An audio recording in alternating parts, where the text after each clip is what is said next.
Hi, my name is Greg Kihlstrom, and I'm the author of the book, The Agile Brand, and host of the Agile World podcast. I want to thank AMA Northeast Ohio for giving me the opportunity to talk with you about how small businesses can create agile brands that are able to thrive amidst changing customer behaviors and business environments. This is the first of two videos I've created exclusively for AMA Northeast Ohio to explain some of the concepts in my book, The Agile Brand, in the context of the small business. I hope you enjoy. I always like to start with a quote that I think means a lot in this day and age. Your brand is what other people say about you when you're not in the room. This is by Jeff Bezos at Amazon. To me, this means a lot because we spend so much time thinking about what we want to say to our audiences and not always taking into account that they are talking with their friends, with their colleagues, they're talking online and other formats. And really, once we present what we'd like people to say about us, it's really in their control. There's so many mediums, and I'll talk about this quite a bit in this video. A brand is also just more than a logo. It's a vocabulary that we do try to teach people. It's a relationship that we have with our customers, and it's a continually evolving entity. This is true of any organization of any size. It's so much more complex and nuanced than just a single aspect. And so successful brands understand what matters. They understand three things. A brand must have substance. So there has to be some real problem that your brand solves or your company or product solves. So it needs to be some substantive. You can't just say we're the best. You have to say why and what kind of problem you solve. It needs to be relevant. You need to be reaching the right people and solving the right types of challenges that they have. They need to be able to see you as a good solution to their immediate or their long-term challenges.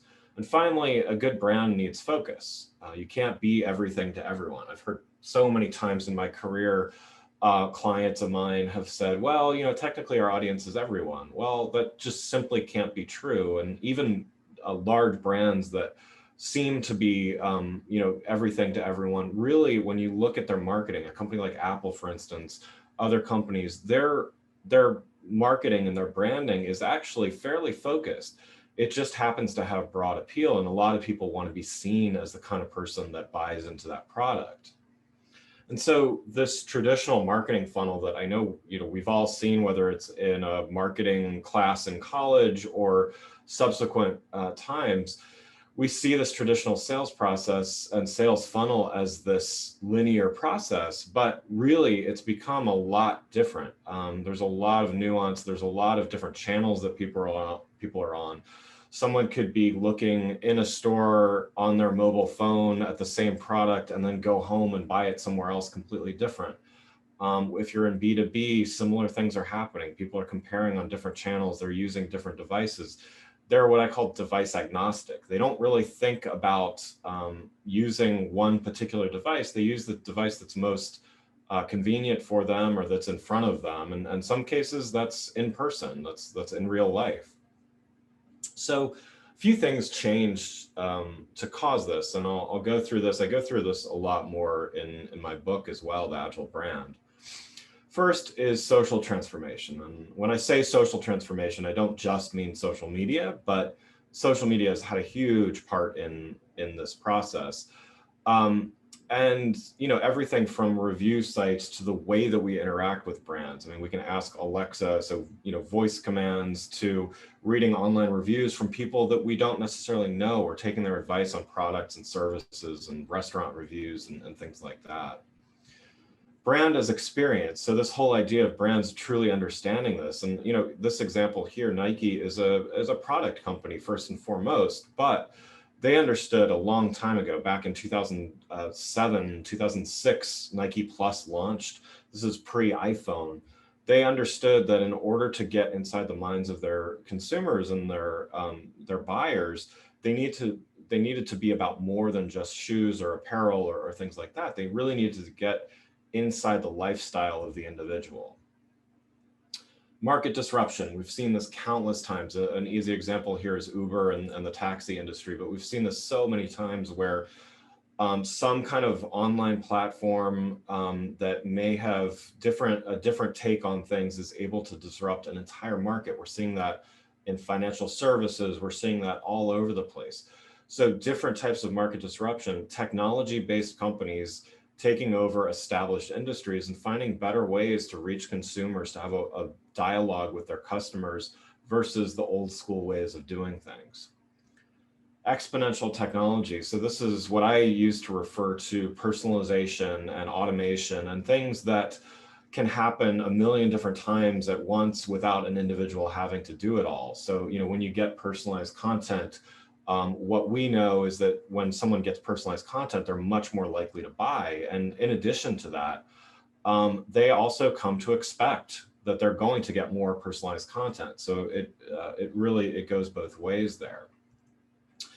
Modern CX and what I referred to earlier as the device agnostic consumer. So again, there are so many different ways, the example here, how many different ways can you interact with Amazon? Well, there's quite a few and only a few are listed here even, but you can interact with these brands in so many different ways. So, as a small business, as a small organization, you may not have the resources and the adaptivity of a company like Amazon, but you do need to be aware that people are looking for you across whatever channel they happen to be on. And so, first of all, you need to try to be on those channels. And second, if you are, you need to do a good job. You need to think about the context of why a customer is using that channel, what they expect from it. Using Twitter for customer service is very different than sending an email or making a phone call.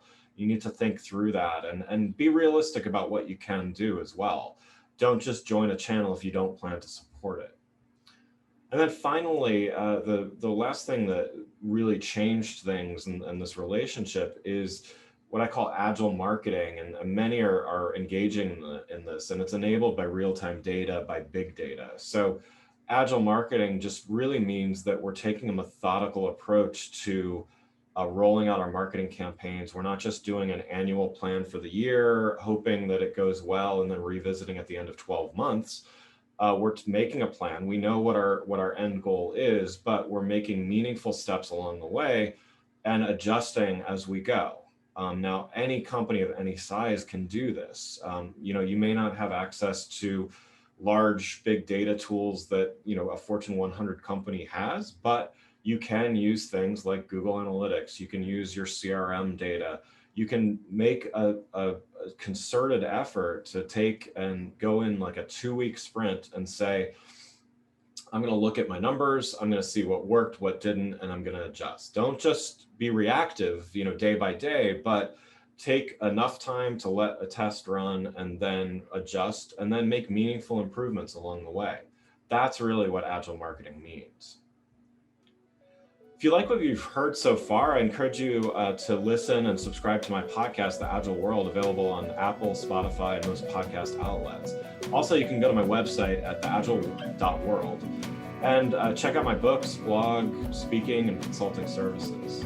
I look forward to seeing you in my second installment of this series on the Agile brand. Thanks again.